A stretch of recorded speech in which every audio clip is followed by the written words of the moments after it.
Estamos gravando.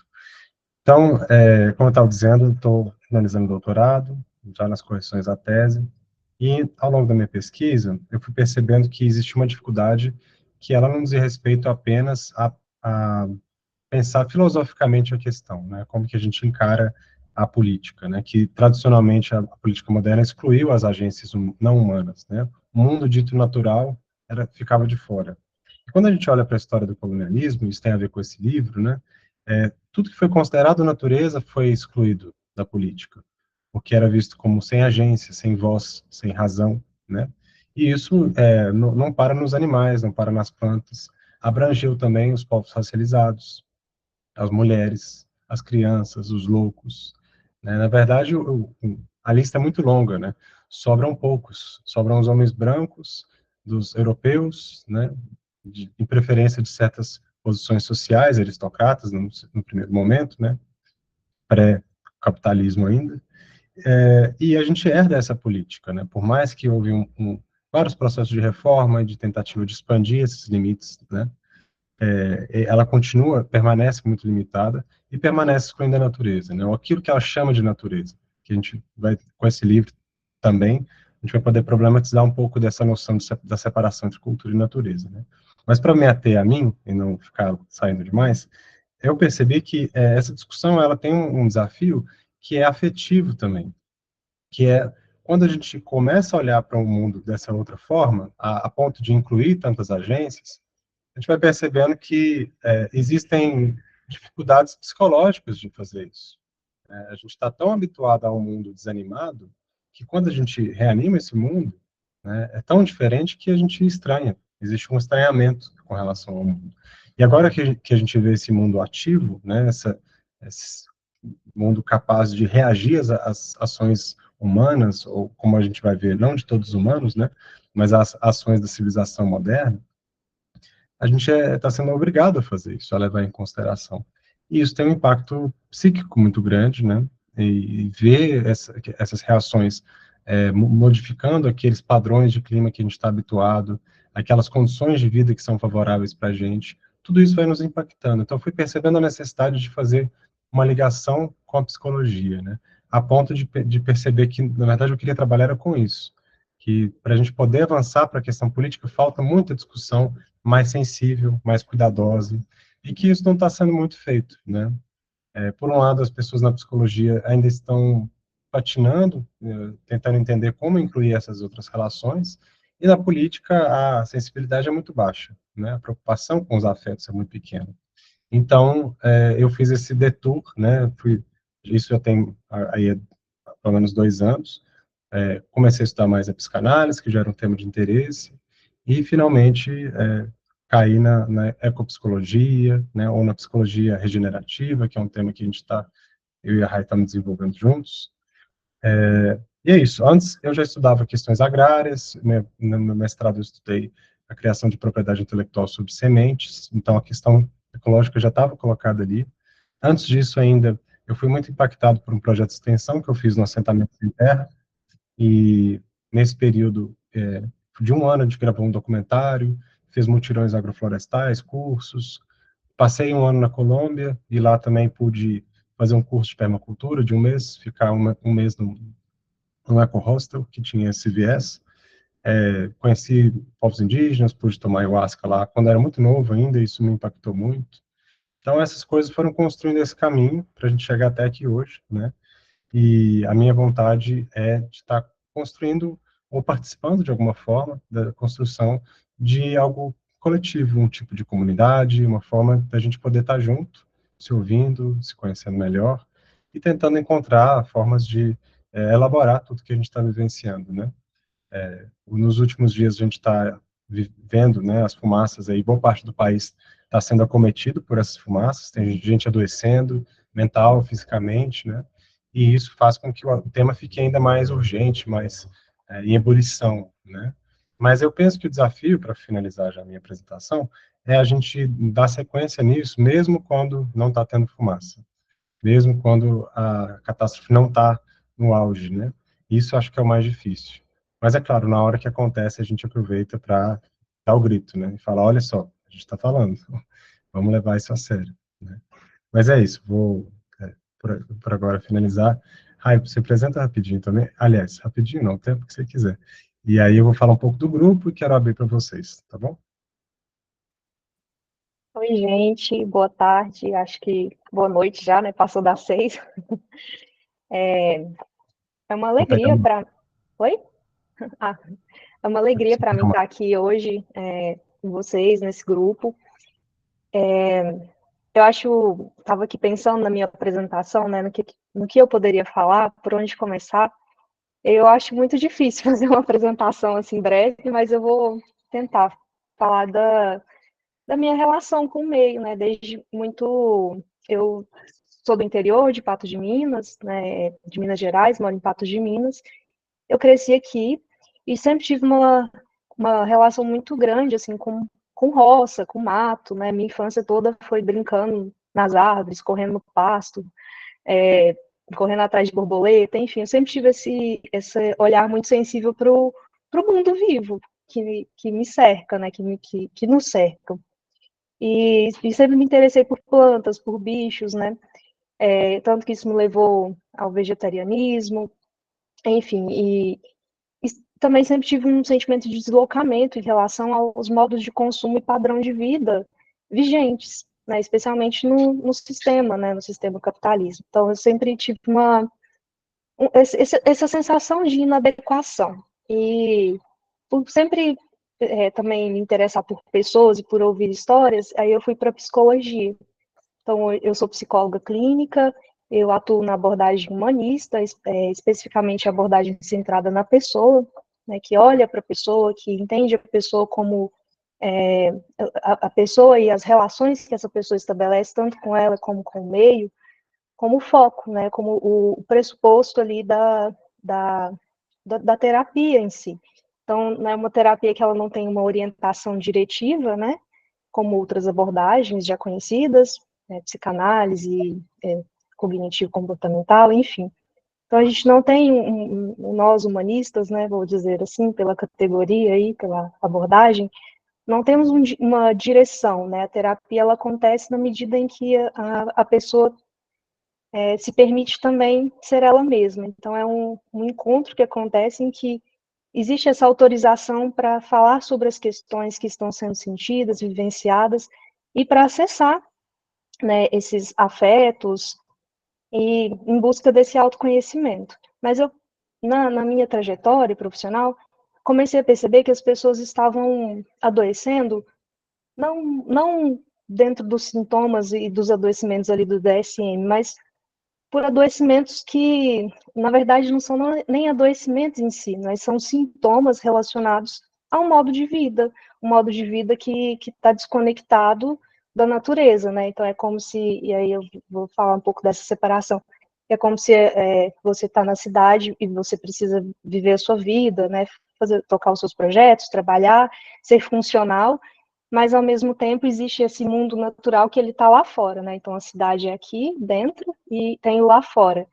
E aí nessa desconexão vai gerando alguns tipos de sintomas, né? Tanto que uma das coisas que eu indicava para os meus pacientes lá atrás era ter esse momento com a natureza, né? Vai para um parque, pisa descalço no chão, isso pode ajudar na ansiedade, na depressão, que isso é confirmado também através de estudos, mas através da experiência prática mesmo aí com a vida, né? E e depois da pandemia, né, disso tudo que a gente vivenciou, eu percebi que teve um aumento muito grande de isolamento social e de muito foco naquele ideal de sucesso, né, de trabalhar, se formar, construir carreira, fortuna, né, patrimônio, viagens, enfim, é um ideal que ele se desconecta um tanto, ele é um tanto não foca muito em outras questões que importam, né, na vida em si, que trazem vida em si, né.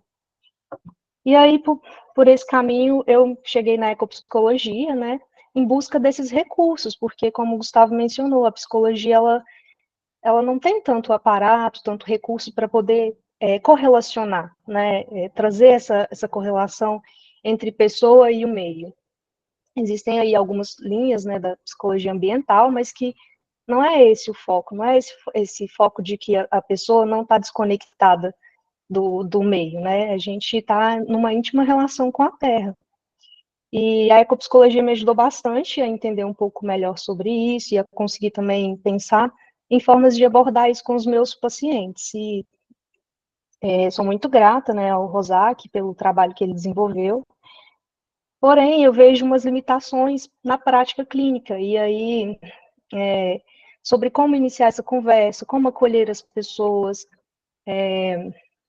Então, essa tem sido a minha reflexão. Eu tenho buscado estudar para compreender melhor a questão ecológica, né, o que está por trás, os conceitos, né, a teoria mesmo, porque eu acho importante que a gente amplie, né, essa bagagem teórica para pensar no que a gente pode fazer agora, dentro desse cenário que a gente está vivenciando agora, né, nesse momento. E enfim, a ideia do grupo é de criar um espaço, né, especialmente nas rodas de acolhimento, para que as pessoas possam conversar abertamente sobre como tem sido, né, vivenciar esse processo de catástrofe, de perturbações climáticas que a gente está sendo bombardeado, né, tanto nas mídias sociais, mas pelo ar que a gente respira, especialmente aqui no Sudeste, né, que é onde a gente se localiza, e que e no Amazonas, né, na Amazônia, nessa região, que a gente está lidando com essa fumaça tóxica, né, respirando esse ar que não é aquele ar que nos reenergiza, né, que traz aquilo que a gente precisa, né, que nos traz vida. É um ar que traz um adoecimento, porque é tóxico. Então, eu tenho percebido esse movimento, assim, dos meus pacientes, de pessoas que eu atendo online aí de vários lugares, que essa é uma questão que afeta, mas existe um tabu sobre conversar sobre isso, né? E eu tenho entendido que tem uma negação, porque se eu olhar para essa questão vai olhar para mim e traz um afeto, mas como que eu converso sobre isso, né? Que espaço existe? Como eu vou falar sobre isso sem acharem que que eu estou ficando doida, né? Então, eu acho um tanto delicado e é uma conversa importante, ao mesmo tempo muito difícil. E aí a ideia do grupo é isso, é ter esse espaço para que a gente possa falar sobre esses afetos, mas ao mesmo tempo entender conceitos, entender a fundo, né, o que está por trás, como que a gente chegou até aqui, e também pensar no que pode ser feito, né, como que a gente pode ter recursos mais afirmativos para lidar com essa questão, para além da desesperança e paralisia, que é um estado que muitos se encontram. Então é isso, acho que foi uma breve apresentação, breve e longa, né, apresentação. Muito bom. Obrigado, Rai. Eu, inclusive, falei breve, né, de costume, porque geralmente os encontros tem uma pressa, né, assim, um tempo limitado. Mas uma coisa muito bom aqui do nosso encontro, eu já quero escutá-los, né, é justamente a gente não ter essa pressa. A gente está com vários encontros, né, tem uma longa agenda, e o livro, ele tem sua densidade, vai levar um certo tempo para a gente conversar, mas isso não impede que a gente fale à vontade, se expresse, né? A ideia do grupo é justamente congregar esses dois aspectos. Tanto a gente poder estar estudando, discutindo conceitos, pensando a história, a filosofia, questões mais densas, mas poder se colocar pessoalmente também, né? Porque essas questões nos atravessam. A gente não está mais estudando um objeto distante ou o futuro, né? São coisas que são muito presentes, então acho importante a gente ter essa liberdade, né? E, enfim, eu ia apresentar já o livro, mas eu quero escutá-los com o tempo, então, né? Não se acanhem. E aí depois eu passo para a apresentação do livro, a gente já entra nos estudos mesmo. Eu queria ouvir de vocês, basicamente, então, nome, formação, se vocês têm algum vínculo institucional, como vocês estão sendo afetados por tudo isso, como isso toca vocês, né? E também, se vocês conseguiram ter algum contato com o livro, né? Fizeram uma parte da leitura, a leitura toda, para eu poder me situar também no tipo de apresentação que eu vou trazer, antes da gente abrir mais para a conversa. Tá bom? Essas quatro coisas, então. E aí, por favor, fiquem à vontade para se apresentar. Por favor, Joel.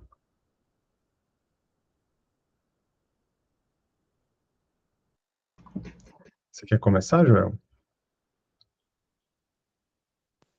Boa noite, gente. Vocês me escutam? Sim. Bom, meu nome é Joel Castro, né? Eu sou psicólogo de formação pela Universidade Federal do Pará e sou nascido em Belém, só que atualmente eu moro no interior do estado. Eu trabalho em duas prefeituras, né? Trabalho no CAPES de uma cidade e no CRAS de outra. E o que me chama mais atenção aqui, e falando sobre essa questão de angústia, né, é que eu vivendo no interior do Pará, o quanto eu vivencio essa questão da devastação cotidianamente. É angustiante eu sair do trabalho e ir para casa e passar por uma BR pegando fogo. Então, inclusive, nesse exato momento, no outro lado da vila onde eu moro, né, tá pegando fogo e tem alguém mandando fumaça para vocês aí no Sudeste. E isso é uma coisa que me assusta muito. Então, desde quando eu vim para morar para cá, eu tenho assumido uma postura muito combativa nessa questão, né? Desde cobrar das prefeituras que eu trabalho, falar um pouco sobre essa importância, né, da preservação. Eu aqui, sou meio conhecido aqui na prefeitura como o louco das mudas, porque eu tenho um quintal grande assim e eu tenho várias ilhas de açaí e ao mesmo tempo eu planto muitas mudas. Então, onde eu posso, eu levo, eu planto. Eu sei que isso às vezes isso é irrisório perto do problema que a gente está enfrentando, mas eu tento usar isso como uma ferramenta pedagógica de que é possível fazer, porque apesar da gente estar morando na Amazônia, a nossa desconexão com a natureza é brutal. Eu sinto que aqui, principalmente no interior, a visão predatória ela é muito presente. Então, se uma árvore não produz alguma coisa que eu vou pegar, eu posso derrubar. Se esse animal não me serve para comer, eu posso matar. Se essa terra não faz alguma coisa que me serve, me dá lenha, eu simplesmente posso descampar. Então, existe aqui uma visão muito predatória e é quase que natural, sabe? E isso vem de muito tempo, tá? Porque a colonização daqui sempre foi uma colonização muito predatória, de vamos dominar essa natureza, vamos dominar esse lugar, vamos dominar essa natureza, porque o que é natural é sinônimo de falta de desenvolvimento. Então, aqui a gente tem uma frase que muita gente usa, né? Ah, não, tá feio, isso aqui é coisa de caboclo. É uma frase que é muito racista e que, no falar do cotidiano das pessoas, parece que não é, porque eles não sabem a origem disso, sabe?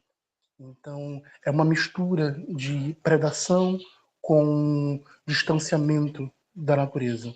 Então, quanto menos natural for, melhor, porque eu estarei estarei menos imerso na selvageria. E isso é em todos os cantos, da grama que eu corto, desde o veneno que eu coloco no mato, desde a árvore que eu mato fazendo um anelamento. E, e olhar esses detalhes tem me trazido muita angústia, né? Então eu tenho me sentido muito impotente em muitos sentidos assim. Porque eu vejo que as pessoas que eu atendo nas duas prefeituras, elas estão adoecendo por esse modo de vida. Uma coisa que me chama muita atenção é que, por exemplo, no CRAS, onde eu trabalho, em São Miguel do Guamá, que é a cidade que eu moro, eu vejo que a população pobre que mora na zona rural, ela tem muito mais recursos do que a população pobre que mora na cidade. Então, o pobre que mora numa vila, o pobre que mora num ramal mais rural, ele pode colher um açaí, ele pode fazer uma farinha, ele pode criar sua galinha, mas na cidade não. Então, esse modo de vida urbano ele traz um empobrecimento tão assustador que parece que as pessoas ainda não perceberam isso. E o trabalho de mostrar, de trazer uma conscientização tem sido diário e às vezes insípido. É isso. Obrigado, João. Gostei muito do Louco das Mudas. Adorei. Quem vem?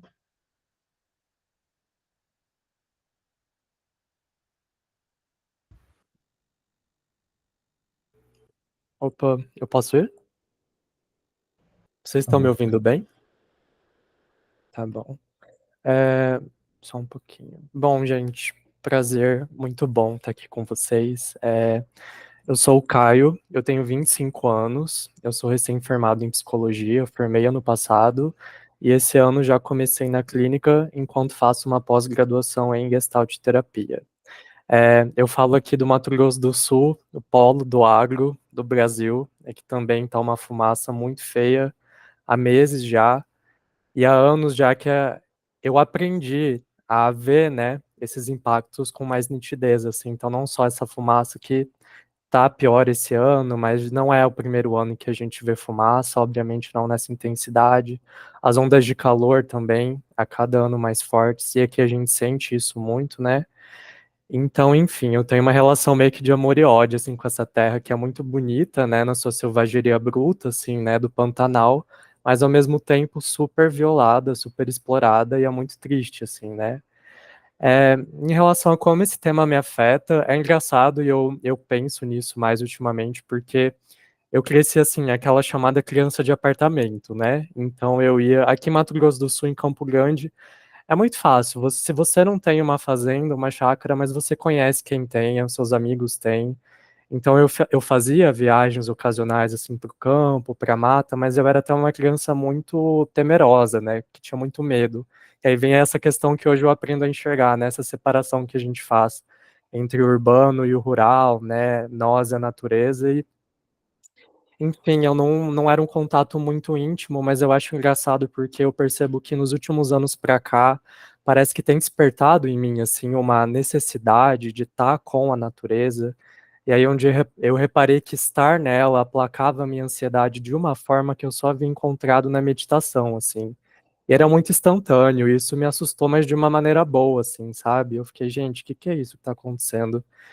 E aí foi quando eu comecei a olhar para isso, e aí eu comecei a estudar isso de uma maneira muito superficial, ainda não um estudo teórico, como que a gente vai fazer aqui nesse grupo, né, mas da maneira que eu podia, assim, podcasts, influenciadores, comunicadores que falam sobre isso, e hoje eu vejo que é um tema que me mobiliza muito, muito, muito, e eu fico muito feliz de ter encontrado esse grupo, porque até então eu não sentia como é que eu conseguia meio que concretizar esses afetos, assim, o que que eu vou fazer com isso, sabe? Porque é uma situação tão estrutural e tão sistêmica, e nós como indivíduos, a gente fica tipo, gente, por onde eu começo? A, no mínimo, estudar, sabe? Me instrumentalizar teoricamente sobre isso, assim. E obviamente que eu acho que a gente sente um pesar coletivo com tudo que está acontecendo, mas ao mesmo tempo eu também, isso pode ser uma impressão minha, mas eu sinto que de uma maneira muito tímida eu tô vendo as pessoas começarem a despertar para esse tema. Obviamente porque tá muito na nossa cara, né? Eu acho que não tem como continuar fugindo disso, mas foi engraçado porque antes de vir pro grupo, eu compartilhei no grupo de WhatsApp com umas amigas minhas, tipo, nossa, eu tô muito feliz, eu encontrei um grupo onde vai ter até uma roda de acolhimento pra gente falar sobre isso, e eu tava sofrendo sozinho e tal. E as minhas amigas ficaram tipo, ai, por que que você não falou pra gente? Aí eu falei assim, ai, não sei, eu não vejo ninguém falando sobre isso. Tava com medo de ser incompreendido, não sabia se vocês iam me entender, sabe? Parece que as pessoas não se afetam tanto quanto eu. E elas falavam, não, cara, eu vinha justamente aqui no grupo agora reclamar sobre isso, o céu tá feio, eu não tô conseguindo respirar direito. E aí todas as meninas começaram a reclamar também dessas mesmas coisas. E a gente vê, cara, eu acho que as pessoas, a maneira de cada uma, elas também estão percebendo, sabe? Que isso precisa estar na boca de todo mundo, assim, essas discussões. Então é isso. Acho que essa é a minha apresentação. Muito obrigado, Caio. É doido como a gente tá querendo falar às vezes e não sabe que se a gente vai ser compreendido, né? O que você disse. Parece que meio loucura, mas a percepção é essa, que está crescendo, né? A atenção para esse tema está crescendo. Talvez não na velocidade que a gente gostaria ou que seria preciso, né? Mas estamos aqui para isso. Gabi, você está na fila. Sou eu, né? Então, boa noite, pessoal, né? Eu sou a Gabriela, eu falo aqui de Pato Branco, uma cidade no interior do Paraná, e uma cidade com nome de bicho já, né? Começa bem. Sou psicóloga de formação, sou psicanalista, eu tenho um vínculo de trabalho aqui na prefeitura do município, atuando no CREAS, né, que é o Centro de Referência Especializado de Assistência Social, trabalho com pessoas em situação de vulnerabilidade social, né, situação de pobreza, vítimas de violência, e especialmente com os adolescentes em conflito, né, encaminhados pelo judiciário, em conflito com a lei, para medida socioeducativa. Atuo na clínica também, já faz alguns anos, e aí esse ano surgiu uma oportunidade, eu fui selecionada e estou atuando também na academia. Então, estou docente no curso de psicologia da faculdade que tem aqui no meu município.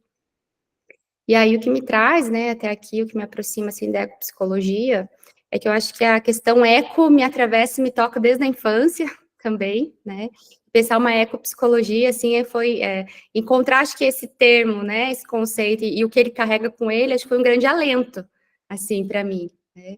Então, acho que, penso assim, na infância, eu também fui uma criança de apartamento ali, que nasce no contexto do apartamento, mas que frequentava muito a casa dos avós, né, no contexto ali de vivência em contato, né, com a natureza, né, com esses elementos, e de todo modo, assim, acho que tinha uma sensibilidade presente desde lá na infância, eu lembro que eu tenho revisitado, acho que essas experiências para tentar localizar, né, quando que isso começa, quando que esses atravessamentos começam, né, e assim, ainda criança, né, era doloroso para mim ver cortes, né, de árvores, quando tinha que fazer podas recorrentes, né, eu não entendia aquilo, não entendia o porquê daquilo. Lembro que uma vez eu propus na rua da minha avó, com as outras crianças, para a gente fazer uma greve, porque eu vi numa revistinha da Mônica que se a gente desse as mãos ao redor da árvore, as máquinas, né, os homens não iam conseguir alcançar, né, não iam conseguir cortar as árvores. Então, eu né, fui localizando na minha história também uma relação peculiar com insetos, com animais, né. E aí, assim, de modo mais recente, aí, dos últimos anos, me senti muito atravessada, assim, pelas leituras, né, do Krenak, da Vico Penaua, pensar, né, a cosmologia ameríndia, contato, assim, com povos originários, eu acho que também o que me mobiliza, assim, mais é também, né, a aproximação, né, com as medicinas da floresta, também ter um contato com uma aldeia Pataxó, lá na Bahia, enfim, são várias aproximações, eu acho, que vão me trazendo, né, até aqui, e também me acompanha, né, o sentimento, assim, de inadequação, de me sentir meio deslocada, de não sentir, né, que tem abertura ou espaços, assim, falando sobre isso, ou pessoas falando sobre essas coisas que me tocam, me mobilizam, né, perto de mim. Então, eu vejo, assim, mesmo o grupo e a proposta aqui de trabalho também como uma proposta, assim, um desejo de fazer parte de um coletivo, assim, né, que fala sobre.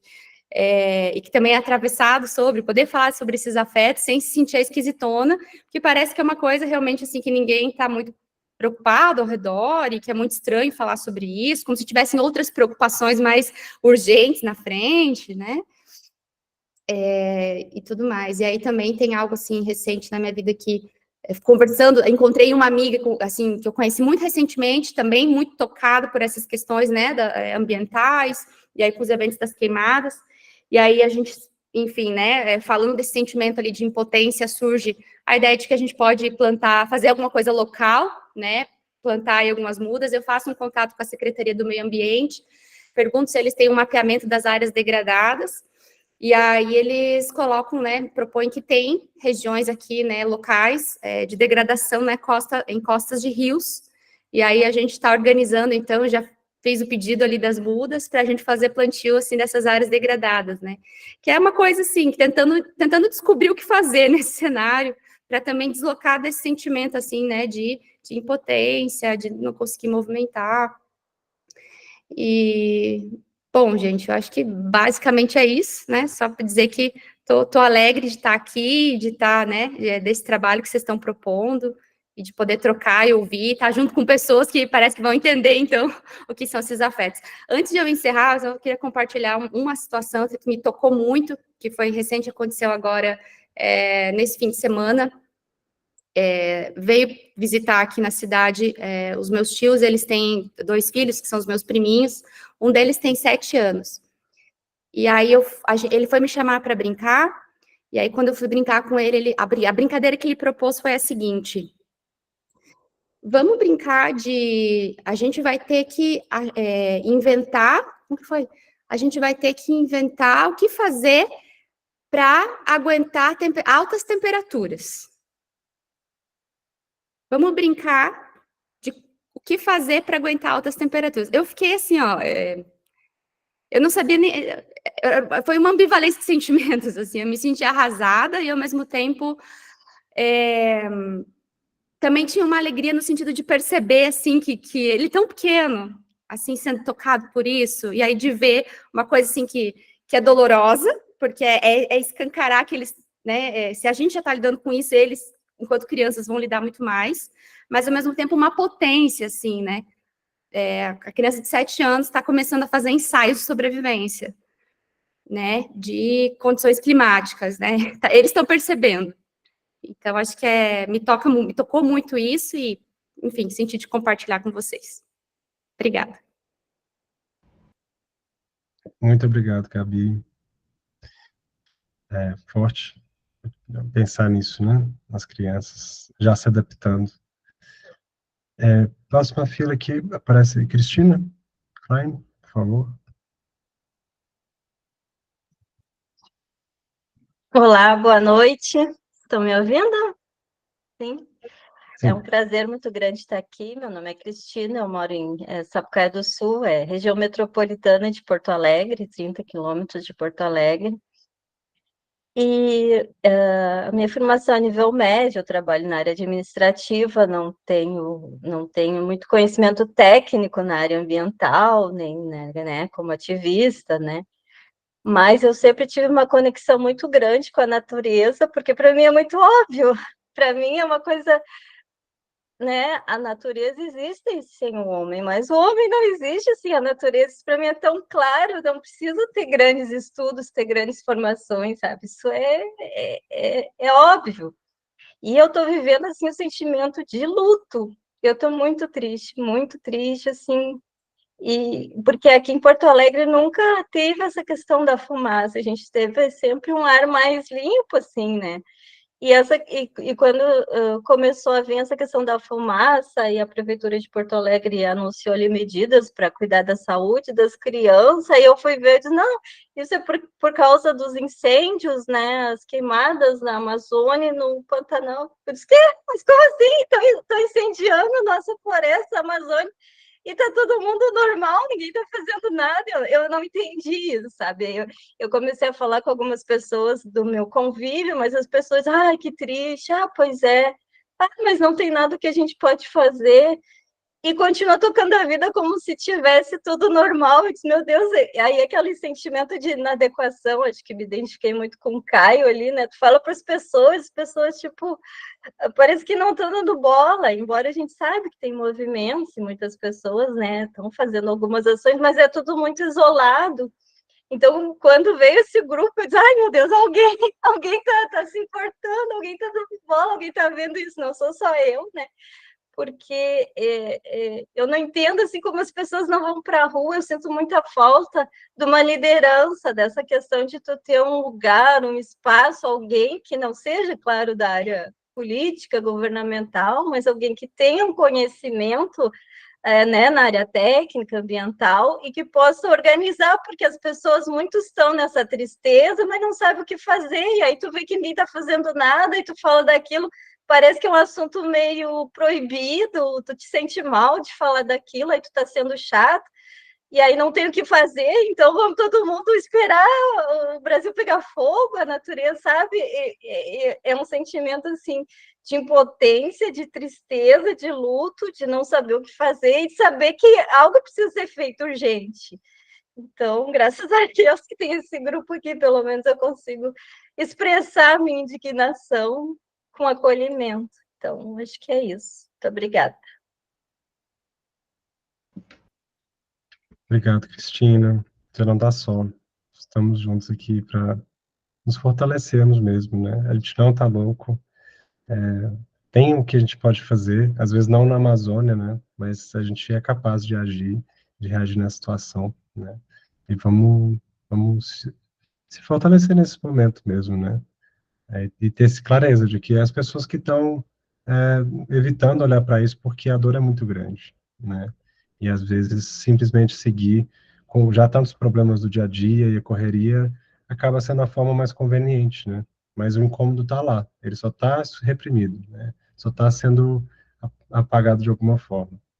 Mas é legítimo que a gente sofra, que a gente se incomode, né? É importante que isso aconteça. Eu diria mais, é saudável, é um sinal de saúde, né? É isso. Agora, Lígia, por favor. Oi, gente, vocês me ouvem?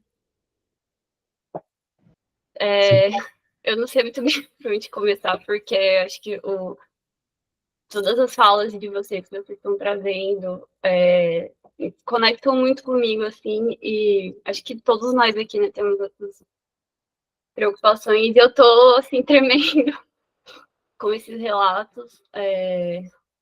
Eu falo do interior de São Paulo, uma cidade que se chama Mogi Guaçu.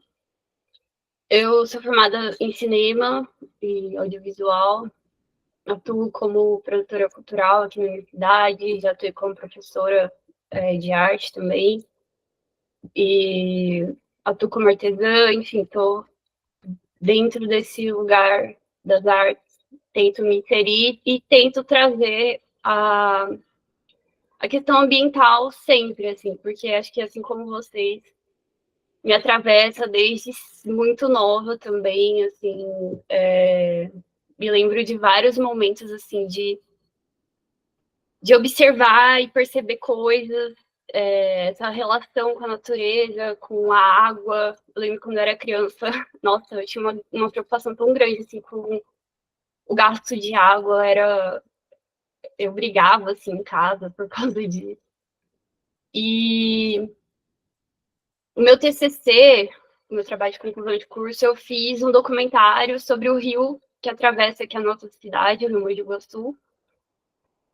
E eu acho que eu venho, desde então, tudo que eu faço, trazendo, buscando falar sobre o meio ambiente,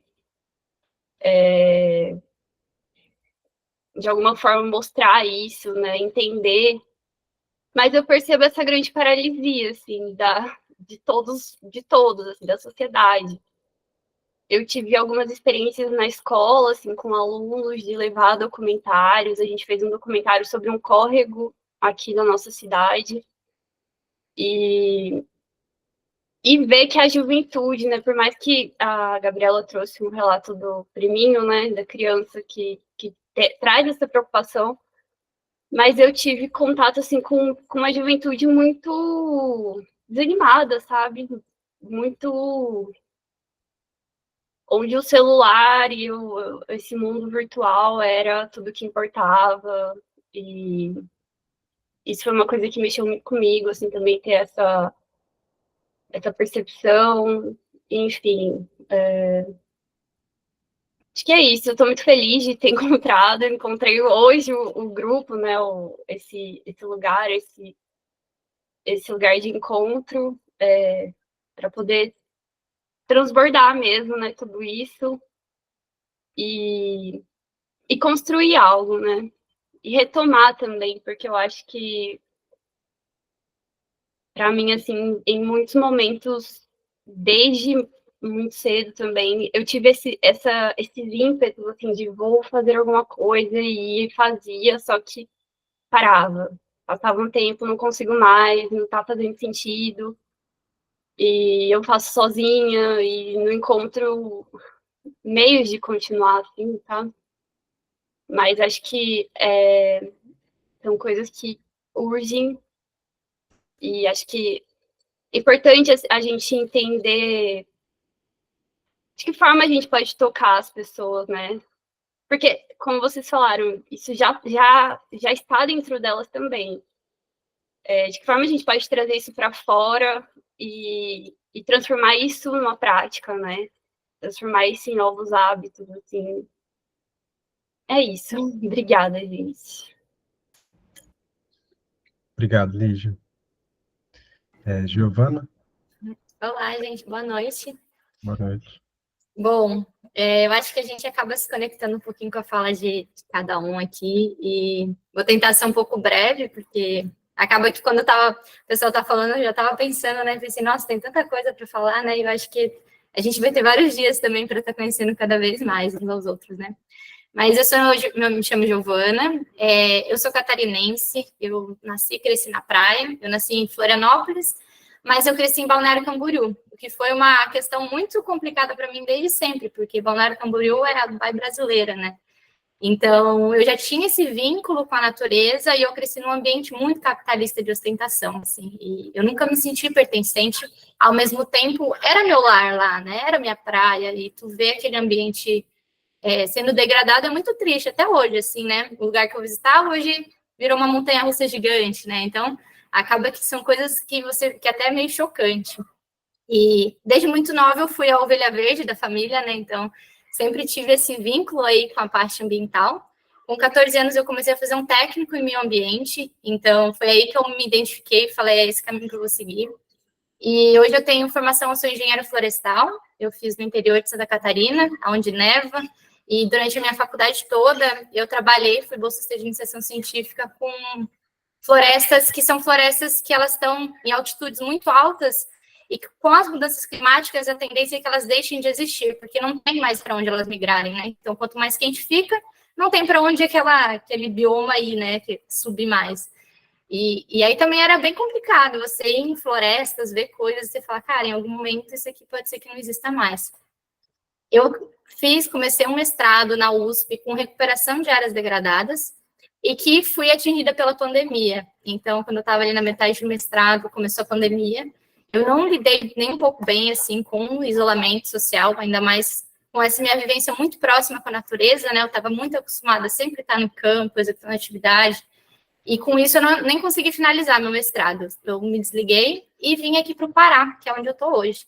Então, assim como o Joel, né, eu estou localizada aqui no Pará, eu executo atividades aqui, e que também são bem conflituosas internamente para mim. Porque que acontece? Eu trabalho com projetos ambientais, que são muito legais, só que são para mineradoras. Então, eu trabalho para a Vale, sou terceirizada da Vale e terceirizada da mineradora Rio do Norte. Hoje eu estou localizada em Porto Trombetas, que é uma cidade que fica a 15 horas de barco de Santarém, e que é uma cidade que ela foi construída só para mineração. Mas aqui eu trabalho com projetos de educação ambientais para quilombolas, ribeirinhos e trabalhadores, e também faço a parte de recuperação de áreas degradadas. E por que é um pouco conflituoso, né? Porque quando eu chego numa comunidade, eu tenho que, né, explicar para eles que eles não podem tacar fogo no lixo, né? Então, olha, você não pode tacar fogo no lixo, só que você chega lá, não tem nenhuma assistência por parte da prefeitura. Para onde que vai esse lixo? O que eles vão fazer com o lixo se eles não tacarem fogo? Vou falar, você não pode tacar fogo porque você vai contribuir com as mudanças climáticas. Mas o que um quilombola está contribuindo, sendo que ele passa por uma extrema seca, né? E aí também, eu vou recuperar áreas degradadas. Estou ali plantando muda, atingindo meta, plantando 100 hectares por ano. Mas uma floresta que vai demorar mais de 100 anos para virar floresta amazônica de novo, e que eu olho para o lado e está sendo minerada, está passando trator e amontoando terra, né? Então, é um processo que, para mim, é muito difícil e muito sensível, porque é o meu trabalho. Eu sempre brinco, né? Eu sou da conservação, eu tenho essa consciência, então é importante que pessoas como eu ocupem esses espaços, porque a gente vai executar atividade bem feita. Então, eu vou chegar para essa comunidade e vou falar efetivamente como tem que ser feito e cobrar também por parte da mineradora. Só que é muito triste, muito solitário, porque quando eu falo com alguém, né? Todo mundo, o sonho das pessoas aqui é estar dentro da mineradora, porque foi a mineradora que trouxe desenvolvimento, que ajudou as pessoas a levarem o filho para a escola, que melhorou a cidade. Só que quando eu chego aqui no interior do Pará e vejo o processo também de devastação que causa é muito dolorido, né? E, enfim. E eu também não consigo compartilhar isso com os meus colegas, sei lá, de Santa Catarina, de São Paulo, porque não tem nem como explicar, assim, sabe? Eu estou alojada no meio da floresta amazônica, com uma mineração acontecendo. Então, eu achei muito legal, fiquei muito contente, Gustavo, quando eu encontrei esse Instagram. Ele apareceu para mim assim, sugestão para você. E aí era a publicação dos Yanomami, se eu não me engano. E aí eu li assim e eu falei, gente, é isso, porque eu sou uma pessoa que eu preciso nomear as coisas para entender os meus sentimentos. E quando eu comecei a ler as publicações, vi sobre a ecopsicologia, as coisas, né? Eu falei, é isso, eu entendi o que eu estou sentindo, porque até então eu não conseguia nem explicar, porque eu vejo a natureza como parte da minha espiritualidade, né? Parte de uma criação de alguma coisa e que eu estou vinculada a isso. E por isso que eu gosto da minha profissão e é por isso que eu estudei. Só que, ao mesmo tempo, você vê as pessoas ao seu redor muito cegas, né? E aí você fica meio confusa, assim, pô, será que eu estou sendo muito exagerada, né? Será que é para tanto? Será que eu tenho que realmente parar de falar com a minha família porque eles têm uma mentalidade diferente da minha e a gente não consegue se conversar? Será que eu tenho que brigar no trabalho porque as pessoas veem a minha atividade de uma maneira diferente que eu enxergo? Então, acaba que fica um conflito muito grande, assim, e esse espaço vai ser bem interessante, até para eu entender, assim, porque, tecnicamente falando, eu sei o que está acontecendo, né? Eu vejo, assim, quando morre uma árvore, eu sei o impacto dela dentro do ecossistema, mas emocionalmente falando, quando vem da psicologia, já atrapalha todos os meus sentimentos, assim. Então, acho que vai ser uma experiência bem legal. E gostaria de agradecer também. Valeu, Giovana. Essa questão, ela envolve sentimentos muito ambíguos na gente, né? E acho que no seu caso isso fica mais extremo ainda, né? Mas eu gostei do que você falou, né? Que seja alguém fazendo um trabalho bem feito na parte da conservação, né? Porque na parte da mineração eles devem estar garantindo que seja feito também. Então, que a compensação seja a melhor possível, né? E alguém com sensibilidade, né? Acho que esse grupo pode ser importante, porque como você está lidando com populações quilombolas, que estão ali num outro contexto de cosmovisão, né? Essas aproximações, né, essas traduções são importantes também. Então, legal, bem-vindo. E próximo agora, Igor, por favor. Igor Sachs. Estava muito sensibilizado aqui pelos relatos, nem lembro mais quais são as perguntas. Mas, tá me ouvindo, né? Vocês estão me ouvindo bem? Ok. Assim que começou, eu vi todo mundo com a câmera fechada, isso não é possível que a gente vai ficar com a câmera fechada, não acredito nisso, assim. Aí eu fiquei, nossa, ainda bem que abriram, assim. Acho que é por causa do horário, né? 6 horas o pessoal tá chegando das coisas, assim, né? Então, meu nome é Igor. Eu tive o relato da Lígia, me pegou bastante, assim. Eu fiz uma apresentação no colégio público, semana, acho que é retrasada. E eu senti a mesma coisa, assim, um sentimento de... Os garotos estavam lá, assim, não engajados, querendo se divertir, entrar na internet, fazer dancinha, assim, uma coisa que tinha uma potência de alegria, que é positiva também, eu reconheço isso de uma maneira... Fiquei muito feliz, inclusive, com esse aspecto. Ao mesmo tempo, a gente vê um lugar de evitação mesmo, de... Assim como a gente aqui, acho que não sabem bem o que fazer. Então, esse sentimento é muito presente e mexe muito, assim. Você está Eram 200 alunos e, assim, eles estão muito perdidos, assim, né? É interessante, né? Eu não sei bem como é que está o contexto de outros lugares, mas é uma escola pública de um lugar um pouco periférico aqui de Recife e a tendência é mais isso acontecer. É para falar sobre como é que isso me toca, acho que isso já é um exemplo de como isso me toca.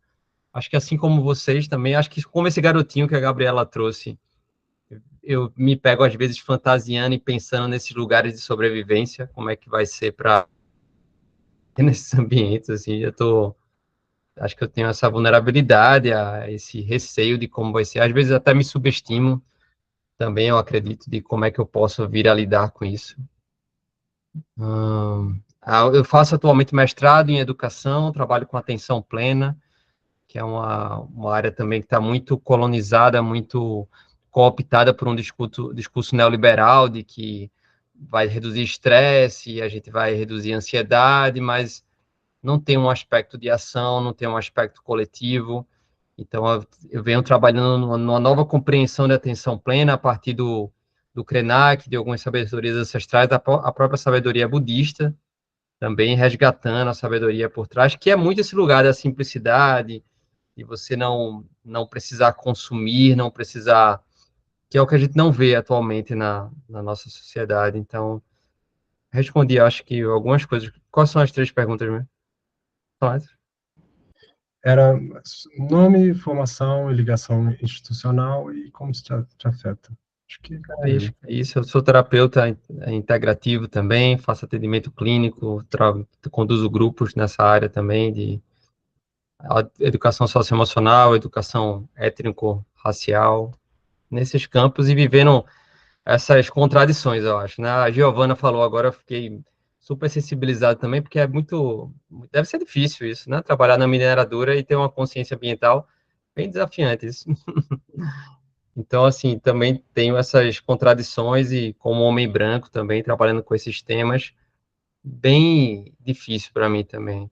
Tô nos grupos assim, mas é sempre muito estranho e eu preciso sempre ter muita tranquilidade e me organizar bem para também não me sentir muito afetado, excluído, etc, né? Tentar lidar, porque a gente sabe que, do outro lado, o sofrimento, por muito tempo, foi muito maior e continua sendo. Então, acho que é por aí. Valeu, Igor. Gente, a gente não tem ninguém na fila, e, além disso, como a gente tem mais meia hora, eu pensei da gente já dar início ao livro e deixarmos as apresentações outras para o próximo encontro. Mas alguém sentiu de falar agora? Também pode ter alguém que está com a emoção na ponta da língua. É que eu acho que meu botãozinho não funcionou. Eu apertei ele aqui, mas fazer uma apresentação breve. Bom, meu nome é Júlia, eu sou bióloga e pedagoga. Eu acabei, apesar de ter sido formada em biologia, voltando toda meu trabalho, a minha carreira para a educação, e como professora de ciências, biologia, mas hoje eu trabalho como psicopedagoga e como autônoma, né? Então eu não tenho um vínculo institucional. Então essas questões ambientais, elas estão presentes na minha vida desde antes da graduação. Eu já tinha um interesse pelas ciências naturais antes de escolher o que prestar no vestibular, né? E aí eu tenho lembrado muito das aulas da faculdade, principalmente da professora de oceanografia, a cada notícia que aparece, né, de, por exemplo, perda da força da grande corrente oceânica que espalha calor pela Terra, enfim. Então, aquelas previsões que a gente ouvia, né, que a gente estudava, elas estão se concretizando. E aí, assim como todo mundo aqui comentou, uma das coisas mais difíceis, eu acho que tem sido a relação com as pessoas. A necessidade de falar sobre esse assunto, de agir, não só de falar, e de estar num meio em que as pessoas estão no reino encantado do faz de conta, né? Elas não caíram na real ainda.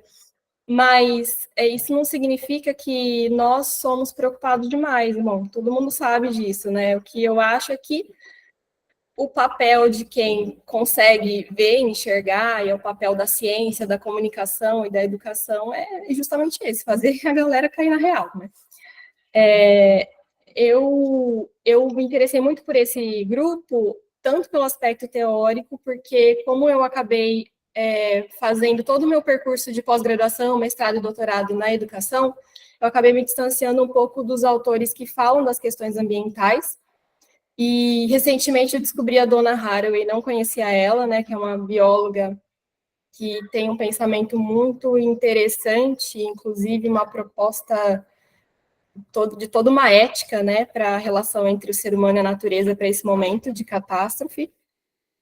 E aí eu vi esse grupo, né, no Instagram, e fiquei muito feliz com essa proposta, inclusive com a proposta de ser um estudo teórico, mas também de ter esse espaço de acolhimento, porque eu acho que é o que a gente precisa. E assim como a Cristina, eu fiquei muito tocada pelo que ela falou, também sinto que a gente precisa de coletivos, né? Eu já estive organizada em movimentos sociais, em partido, não exatamente em torno da pauta específica do meio ambiente, mas eu acho que estar pertencendo a um coletivo reduz muito essa ansiedade, essa agonia, né, que a gente sente. E também, assim como a Cristina, me sinto enlutada o tempo todo, e são questões porque a fonte do sofrimento não é pessoal, né, é social, é existencial, é um nível de existência muito grande, e é difícil levar essas questões para a terapia, não porque o terapeuta não compreende, mas é porque não tem o que fazer na terapia, né? Então, a solução é outra, né? São por outros caminhos. Então, é isso. Obrigado, Júlia. Temos mais duas pessoas que não falaram. Vocês querem falar agora? Liz, Se for melhor, posso falar depois da Gislene. Tá bom. Gislene, pode falar.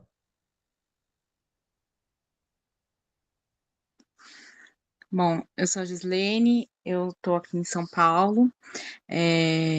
A minha infância foi aqui em São Paulo também, mas aqui eu tive o privilégio de ainda pegar a rua de lazer, então tinha muita brincadeira ao ar livre, e a gente ia sempre para Minas, né, onde a família da minha mãe mora, e lá, sim, o contato com a natureza era bem grande. Quando não era Minas, era Mariporã, que era a cidade do meu pai.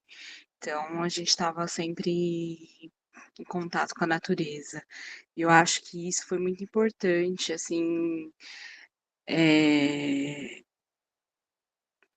impactou, né, de alguma forma, que hoje, assim, eu tenho muito orgulho, assim, porque um dos meus irmãos mora aqui em São Bernardo, na beira da Anchieta, e ele está reflorestando ali, onde era um gramado só, e ele tá fazendo um trabalho muito legal lá, ele faz uma horta urbana e um trabalho de reflorestamento.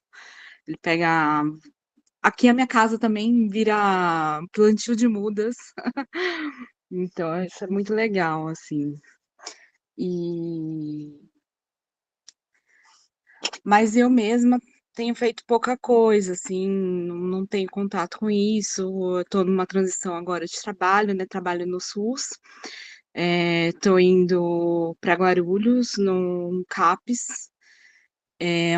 Vai ser um trabalho novo. Eu trabalho em hospital atualmente. E eu estava sentindo falta, assim, de ter um trabalho também com colegas psicólogos, né? Já tem 8 anos que eu atuo no SUS. E eu sempre trabalhei em serviços onde eu era a única psicóloga do serviço. E eu acho isso extremamente angustiante e foi muito, inclusive, adoecedor. Então, estou indo agora para um serviço e espero encontrar parcerias lá. E, enfim, eu acho que o curso também pode me dar até alguma ferramenta para pensar em alguma oficina, em algum trabalho com os usuários. E eu acho que vai ser legal por isso também. Obrigado, Gislene. Liz? Boa noite. Estou bem feliz de estar aqui, muito tocada com as falas todas. Eu falo de Juiz de Fora, Minas Gerais, Mata Atlântica, mas eu me sinto muito vinculada ao Cerrado e à Amazônia. Eu sou psicóloga, eu me formei em 2009, comecei trabalhando com psicanálise, trabalhando no SUS, e fui uma dessas pessoas que adoeceu pelo modo de vida, né? E aí eu me encorajei a fazer uma mudança muito radical, fui para a roça, deixei a psicologia um pouquinho, assim, né, atuação direta, pelo menos, me tornei agricultora, fui viver uma vida muito simples, mesmo, isso por escolha, né, isso faz toda a diferença, mas mergulhei muito fundo, assim, nos processos da natureza e, né, no trabalho do campo, eu e meu marido só, enfim, fazendo feira para sobreviver trabalhando com agrofloresta, e isso tudo me trouxe uma transformação muito profunda.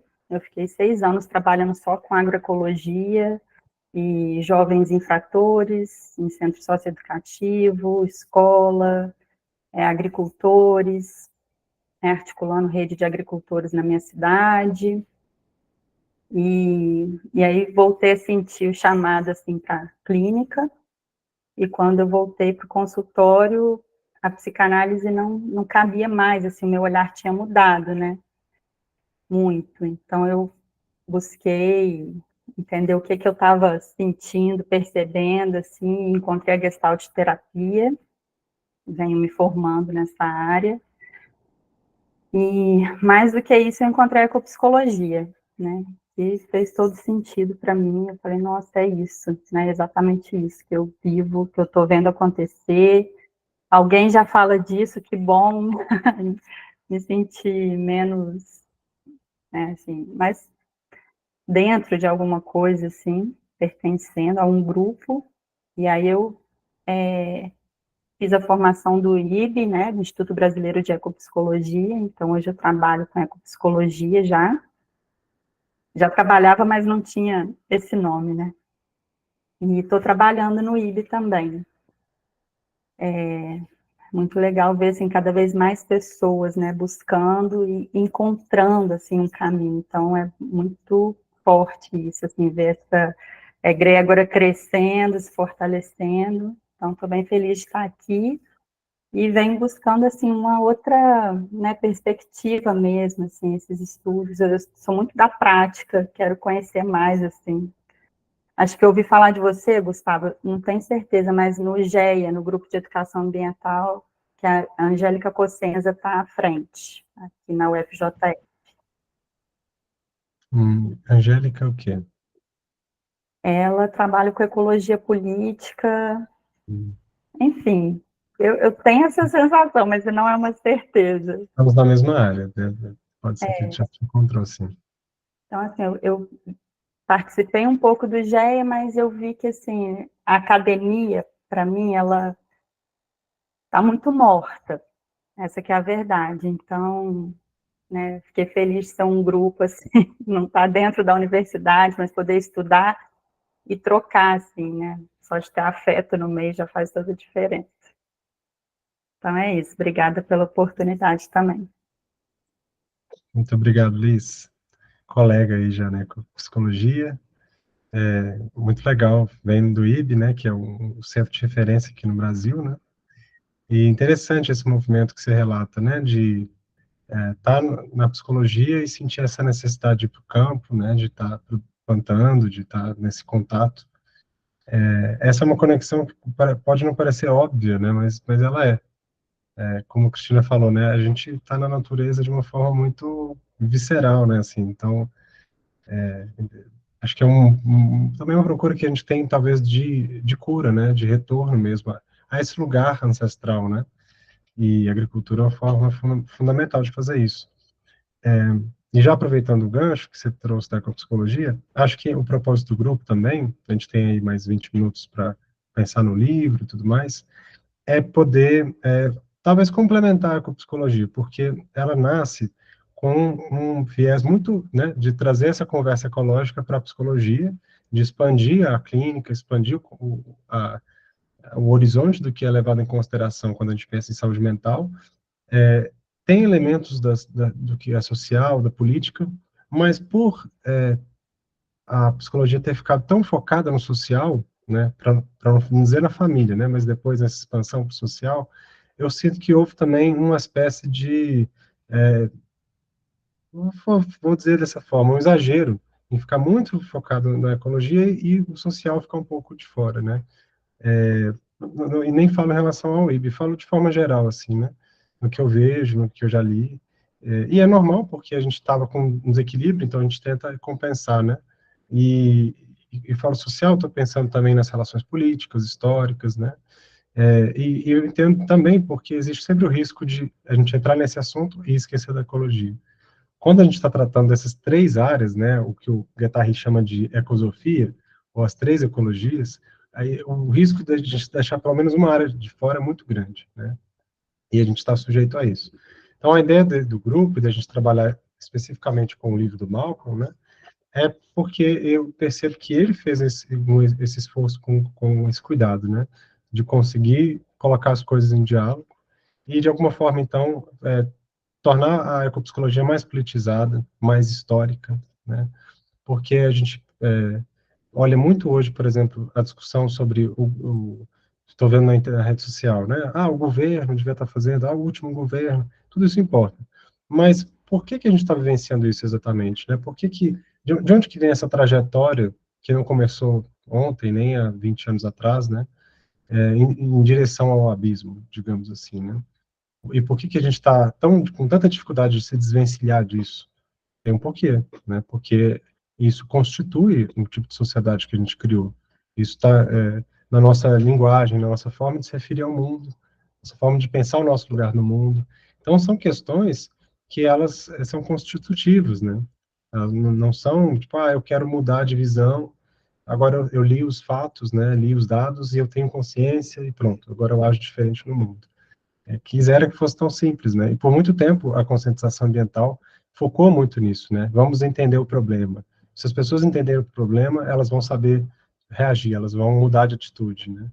E muitas vezes o que vai acontecer é que as pessoas vão se fechar para a questão, porque elas vão ver o tamanho do problema e não tem imaginação suficiente, né? De onde retirar essa imaginação para poder fazer alguma coisa a respeito, né? Isso cria mais angústia, mais negação, mas muito pouca ação, né? Então, o desafio diante de nós é muito maior do que uma crise ambiental, né? É, na verdade, um repensar de nós mesmos, né? E isso é difícil também, porque, pensando aqui no relato de todos vocês, né? Envolve as nossas relações. Se a gente começa a mudar nesse nível, né, de estrutura, de quem nós somos, o que, que a gente prioriza, por exemplo, a Liz, né? Vou no campo. E aí os amigos, como assim? Você era psicóloga, a gente já tinha os nossos assuntos, nossos temas aqui, agora você vai falar de plantar mandioca, plantar bananeira, como que isso encaixa agora, né? Então, isso é um exemplo, mas tem outras possibilidades, né? A Giovana falou também da dificuldade, às vezes, com família, né? A gente vai trazer essa questão, é família estranha. Eu, por exemplo, de parte mãe, minha família é toda evangélica, mais fundamentalista, assim. Então, o assunto começa e, o Apocalipse, isso já estava escrito, né? Já sei o que que é isso. E, assim, tudo bem ter uma fé e acreditar até num tipo de Apocalipse, mas que isso não impeça da gente olhar para a realidade, né?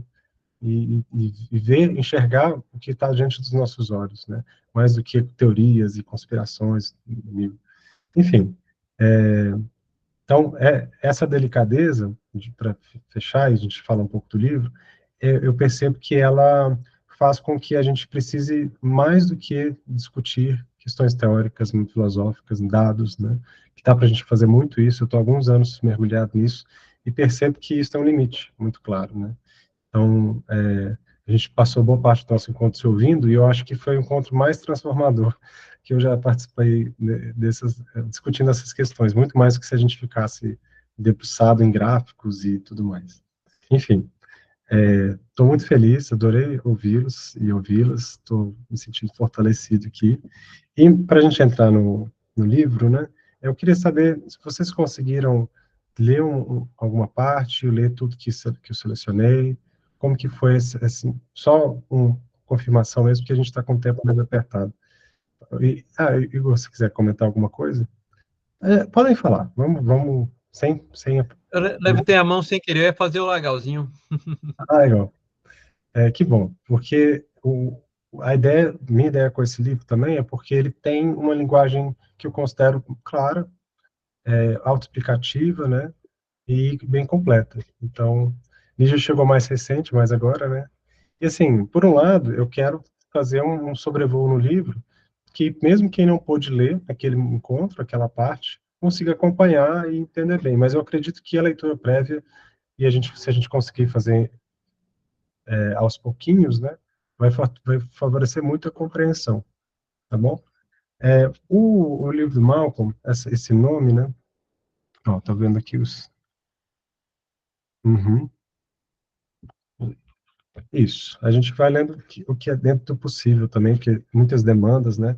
E eu selecionei uma parte relativamente grande por encontro, né? Para a gente poder dar conta do livro todo. Mas, enfim, vamos. A ideia é fazer uma leitura inicial para poder dar uma base para quando a gente tiver o encontro, né? E é muito interessante porque o Malcolm, ele escreve, né? Uma ecologia decolonial. Uma coisa que eu não conhecia, se alguém que tentou fazer essa aproximação em um livro, né? Eu já vi ensaios e coisas do tipo. E aí, primeiro, né? Ele está falando uma possibilidade de ecologia decolonial. Não está dizendo a ecologia decolonial. Já começa com uma posição bastante humilde, que me agrada muito também, né? E essa ideia de ecologia, né? A gente pode pensar mais do que a disciplina da ecologia ou coisa do tipo, como a preocupação com as condições de vida, né?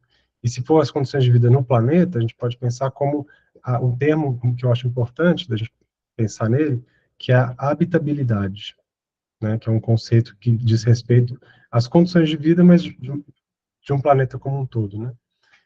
Inicialmente, essa era uma discussão sobre procurar a vida fora da Terra, né? Em Marte, qual que é a habitabilidade possível no planeta, até que resolveram olhar de volta para cá e falar, nossa, a nossa habitabilidade é muito boa, né? Parece que a gente foi feito para ela, inclusive, né? E fomos. E decolonial, porque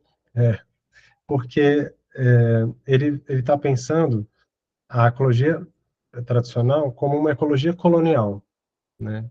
Uma ecologia que replicou pensamentos e formas de ser que são coloniais. Portanto, a necessidade de se estabelecer uma decolonial.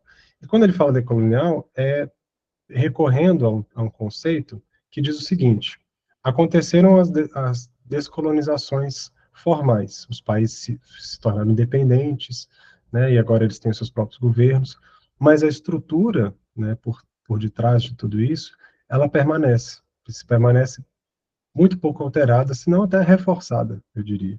Isso é uma ideia de um autor, deixa eu colocar aqui no chat, de um grupo de autores, mas mais especificamente do Aníbal Quijano, que é um autor muito bom, quem quiser se aprofundar e se apropriar um pouco mais dessa questão decolonial, né, ele que propõe essa noção de que essa continuidade ele vai chamar de colonialidade. Ela não é mais o colonialismo, mas existe uma certa dimensão. E a colonialidade, ela tem 3 dimensões que ele vai destacar. Do poder, então nas estruturas de poder que a gente tem, do ser, que está na nossa própria constituição como sujeitos, e do saber, né, na episteme, na forma que se legitima ou não um tipo de conhecimento. Né? Então, esses 3 aspectos, para ele, constituem essa colonialidade. Então, o decolonial é nesse sentido, de a gente desfazer aquelas estruturas que permanecem após o colonialismo, né? E, portanto, uma ecologia decolonial fazer isso olhando para as questões da habitabilidade, das condições de vida, da manutenção dos ecossistemas, né? Então, nesse sentido. E aí ele faz isso, está bem pequenininho aqui na capa, né? Quase não aparece, mas pensar a partir do mundo caribenho. O Malcolm, ele é da Martinica, né? Uma ilha caribenha, e a Martinica, por incrível que pareça, ela ainda é uma colônia francesa, é um território ultramarino francês. Então, o colonialismo é uma questão muito familiar para ele, né? Porque ele está ali vivenciando essas relações de uma forma muito explícita ainda, né? Ele se formou como engenheiro ambiental em Londres, né? Então ele já, numa certa idade, saiu para estudar fora e se doutorou em filosofia política e ciência política em Paris, né? E ele fala que a própria existência dele ali, na universidade, né, nesses espaços, ele é negro, né, já era vista como um tipo de derrota para muitos franceses ali nesse contexto, porque, nossa, alguém da colônia está aqui entre nós, estudando, falando, se apropriando, né? Escutei ele falando isso numa palestra recente, né? E aí, com essa formação, ele volta para o Caribe e vai fazer estudos de campo. Então, ele estuda no Haiti, em Guadalupe, em Porto Rico e na própria Martinica, né? Então, o livro são reflexões que ele vai ter a partir dessas experiências em campo. Né? E acho interessante isso porque diz de uma prática, né? Diz de um vivenciar com, estar com, né? Que vai para além de estudar em terceira mão, segunda mão, as informações. Né? Ele também foi muito influenciado por dois nomes interessantes que aparecem com alguma frequência no livro, né? Que também são martinicanos.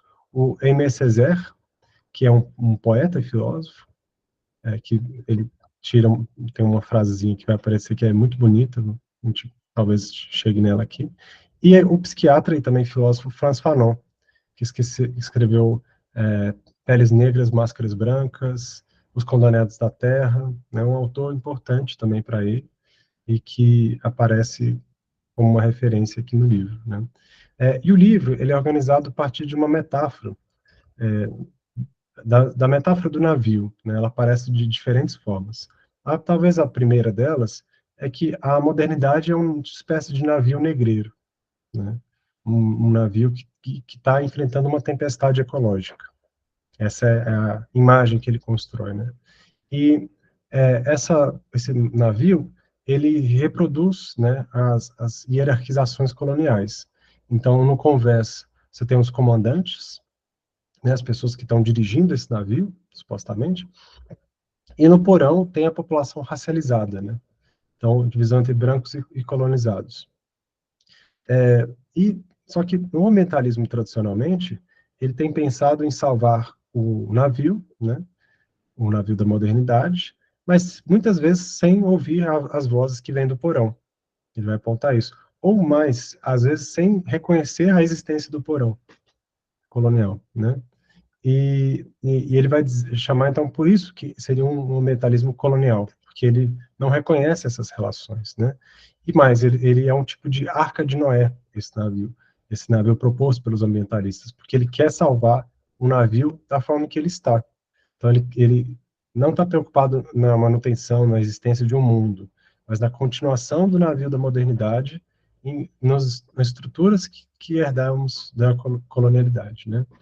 Então, a lógica de Arca de Noé está presente no sentido de que vamos salvar aqui a nós mesmos, né? E o resto do mundo se perde, tudo bem. A gente vai para Marte, faz um bunker, ou cria a nossa reserva aqui só para nós, para a gente sobreviver, né? É essa preocupação com a sobrevivência e não com a permanência, a gente pode dizer assim, né? Em cada capítulo, ele vai apresentar um navio negreiro, logo no início, de uma forma bem breve, como um tipo de imagem do que ele vai falar no capítulo, né? Então, quem tiver a curiosidade de pesquisar depois, de ver a história de cada navio, né? Isso é bem interessante, assim. E, por outro lado, ele vai pensar também num tipo de alternativa, então, a esse navio da modernidade, né? O que ele vai chamar de um navio-mundo, né? Como que a gente pensa uma outra possibilidade de construção de mundo, né?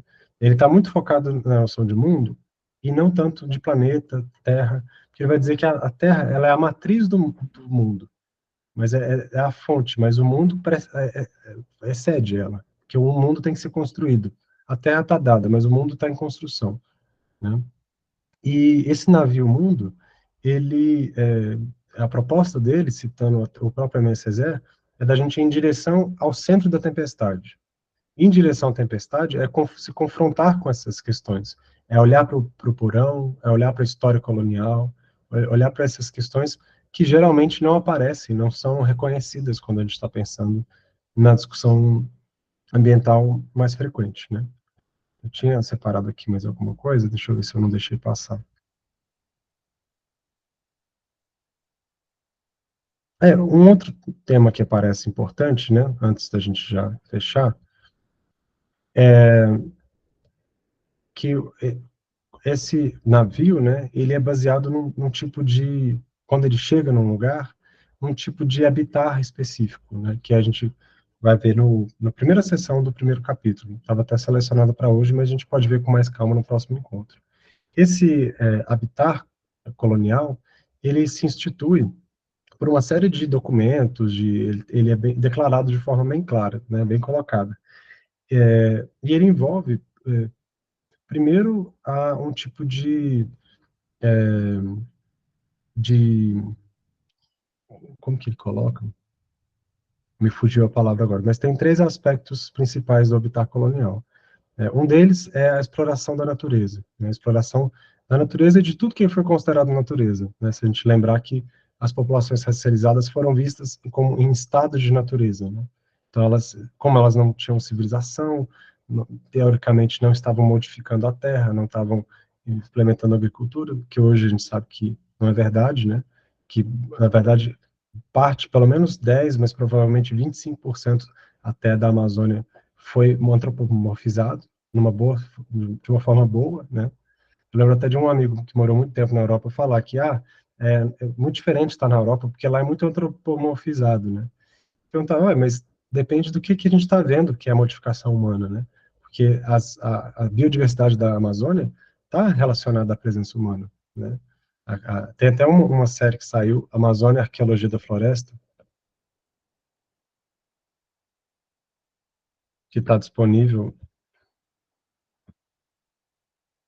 Saiu a segunda temporada agora. Quem quiser assistir, é muito, muito boa, recomendo mesmo. E o Arraia a gente está maratonando, né? E vai mostrar, assim, a criação do solo, da terra preta, né? De como a presença humana foi tornando o solo mais rico, mais estável, e como isso é excelente, se for pensar no contexto amazônico, que os solos tendem a ser pobres, porque tem muita chuva, muito intemperismo, né? Enfim, então a noção de influência no meio muda, né? Mas para não me perder e a gente poder fechar. O habitat colonial, ele também tem uma outra dimensão, que é a eliminação do outro, né? Ele passa pelo aniquilamento da alteridade. Tudo que é diferente do eu tem que ser excluído e aniquilado, né? Quando a gente olha para a situação atual, eu consigo ver as reverberações disso, né? A gente continua baseando a economia, a forma de estar no mundo, numa exploração e expropriação de tudo que é natureza, ou de tudo que é menos branco, né? Então, os trabalhadores, especialmente racializados, nas periferias, né? Principalmente, mas na periferia do globo também, né? E aí entra o terceiro princípio, eu me confundi um pouco, mas era o primeiro, né? É que existe uma submissão geográfica desse lugar. Esse lugar está sempre submetido a um outro lugar no mundo, né? Que lá é o habitat verdadeiro, o habitat metropolitano. Então, a submissão geográfica, a exploração da natureza e o altericídio, né? E quando a gente pensa no altericídio, é a eliminação de toda a diferença, né? Então, a monocultura é um altericídio muito evidente, né? Tudo que não for de interesse econômico, a gente corta, né? E aqui o termo que ele usa é o plantation, né? Só que a monocultura, ela não é só uma estratégia de plantio agrícola. O argumento dele, e da dona Harry e da Natsin, que ele cita também, né, é de que o plantation, na modernidade, se estabelece em todos os campos da economia, cada vez mais. Por isso que eles vão chamar, ao invés de antropoceno, que no próximo encontro a gente pode entrar mais nisso, de plantation noceno, né?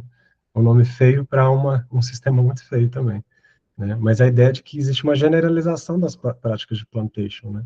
Então, para a gente poder fechar, que nosso tempo já está concluindo, né? De certa forma, quando a gente pensa a questão ecológica, a partir de um viés decolonial, a gente pode pensar que a nossa luta, né, é primeiro para reconhecer a existência desse passado colonial e a permanência dos efeitos dele até hoje, né?